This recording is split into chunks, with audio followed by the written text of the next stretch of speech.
अस्सलाम वालेकुम। आज हम मुरक्कब मज़दर पढ़ेंगे। मुरक्कब मज़दर क्या है, इसकी तारीफ से पहले हम मुरक्कब को जानने की कोशिश करेंगे, फिर मज़दर को जानने की कोशिश करेंगे।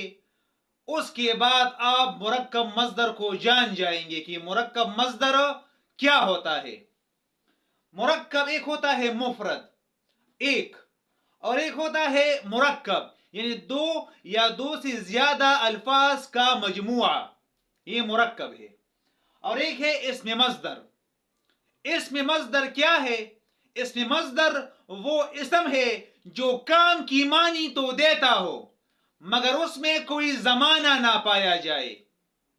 जो काम की मानी तो देता हो मगर उसमें कोई जमाना ना पाया जाए। सही है जी। जैसे लिखना, पढ़ना, सुनना, जानना, इसमें काम की मानी मौजूद है मगर इसमें कोई जमाना मौजूद नहीं है कि पहले के हाल कहां पर है, माजी कहां पर है और मुस्तकबिल कहां पर है। इसमें कोई भी जमाना मौजूद नहीं है। और इसकी अलामत क्या है, पहचान क्या है? तो इसके आखिर में नून अलिफ ना आएगा बशर्त ये कि वो काम की माने दे। अब आते हैं मुरक्कब मज़दर की तारीफ के बारे में। मुरक्कब मज़दर, आपने मुरक्कब को भी जान लिया, मज़दर को भी जान लिया, तो अब मुरक्कब मज़दर आपके लिए आसान हो जाएगा। मुरक्कब मज़दर आपके लिए क्या हो जाएगा? आसान हो जाएगा। मुरक्कब मज़दर क्या है? तो यहां पर मैंने तारीफ लिख दी है। अगर किसी मज़दर से पहले कोई बामानी इसम लगा दिया जाए तो वो मुरक्कब मज़दर बन जाता है। अगर किसी मज़दर से पहले कोई बामानी इसम को लगा दिया जाए तो वो मुरक्कब मज़दर बन जाता है। सही है जी। इसके अलावा या उर्दू की फेल के साथ उर्दू का मज़दर से लगाने वाला मज़दर, सही है जी, इससे क्या बनेगा? इससे भी मुरक्कब मज़दर बन जाएगा। यहां पर ये उर्दू की फेल के साथ उर्दू का मज़दर लगाने से बनने वाला मज़दर मुरक्कब मज़दर कहलाएगा। सही है जी। अब आते हैं मिसालों से इसको समझने की कोशिश करते हैं। पहले तारीफ की मिसाल यानी मसलन जाना। जाना क्या है? ये मज़दर है, मुफरद मज़दर है ये। इसमें काम की मानी मौजूद है और इसमें जमाना भी नहीं है।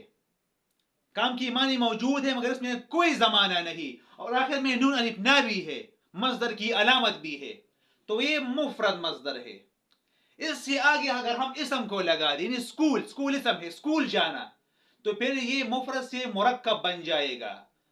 और मुफरद मज़दर से अगर कोई चीज लगाने की वजह से वो मुरक्कब बन जाता है तो इसको हम क्या कहेंगे? मुरक्कब मज़दर कहेंगे। इंतहाई आसान तारीफ, इसको हम क्या कहेंगे? मुरक्कब मज़दर। जैसे आना। आना क्या है? ये मज़दर है क्योंकि इसमें काम की मानी मौजूद है मगर इसमें कोई जमाना मौजूद नहीं। आना क्या है?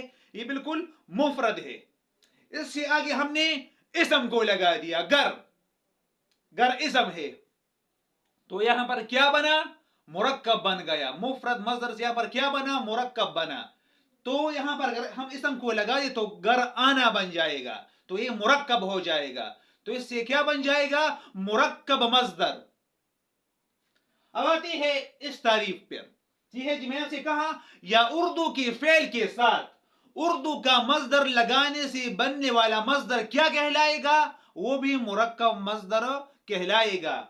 मसलन उठ जाना, बैठ जाना। यहां पर जाना क्या है? मज़दर है, और उठ और बैठ क्या है? ये फेल है। इसकी तारीफ भी यही है कि अगर हम मज़दर से पहले कोई या फेल के साथ कोई मज़दर लगा ले या मज़दर से पहले किसी फेल को लगा ले तो इससे भी मुरक्कब मज़दर बन जाता है। जैसे जाना भी मज़दर है, सही है, और उठ और बैठ फेल है, तो इससे क्या बनेगा? उठ जाना, बैठ जाना। ये तो क्या होगा? ये मुरक्कब मज़दर होगा। ऐसा ना हो कि फेल के साथ کوئی مصدر آ جائے اور آپ کہیں کہ یہاں پر تو ہم نے اسم کے بارے میں پڑھا تھا، دونوں آ سکتے ہیں، لیکن اگر آپ کا ذہن یہاں پر امدادی افعال کی طرف چلا جائے تو اس امدادی افعال کے بارے میں بات نہیں ہو رہی، مصدر کے بارے میں بات ہو رہی ہے. صحیح ہے جی. ہمارا کام کس سے ہے؟ مصدر سے ہے. ہم مصدر کو لگا دیں گے اور اس سے آگے فعل کو لگا دیں گے، تو یہ کیا بن جائے گا؟ اس سے بھی مرکب مصدر بن جائے گا، ایک اسم کے لحاظ سے اور ایک فعل کے لحاظ سے. تو میں امید کرتا ہوں کہ جو آج کا لیکچر ہے مرکب مصدر، اسے آپ آسانی کے ساتھ سمجھ گئے ہوں گے، کیونکہ بہت سارے لوگوں نے اس موضوع کو، اس لیکچر کو مشکل بنا دیا تھا، کبھی کیا کہا اور کبھی کیا کہا. تو یہاں پر جو ہمارے طالب علم ہے وہ مشکلات کا شکار ہو جاتے ہیں. ٹھیک ہے جی. انشاءاللہ آپ اس لیکچر کو سمجھنے کی کوشش کریں، اور مجھے امید ہے کہ اس لیکچر کو سمجھنے کے بعد آپ کو اور لیکچرز سننے کی ضرورت نہ رہے گی. تو میں امید کرتا ہوں کہ آج کا جو یہ لیکچر ہے مرکب مصدر، اسے آپ آسانی کے ساتھ سمجھ گئے ہوں گے. والسلام.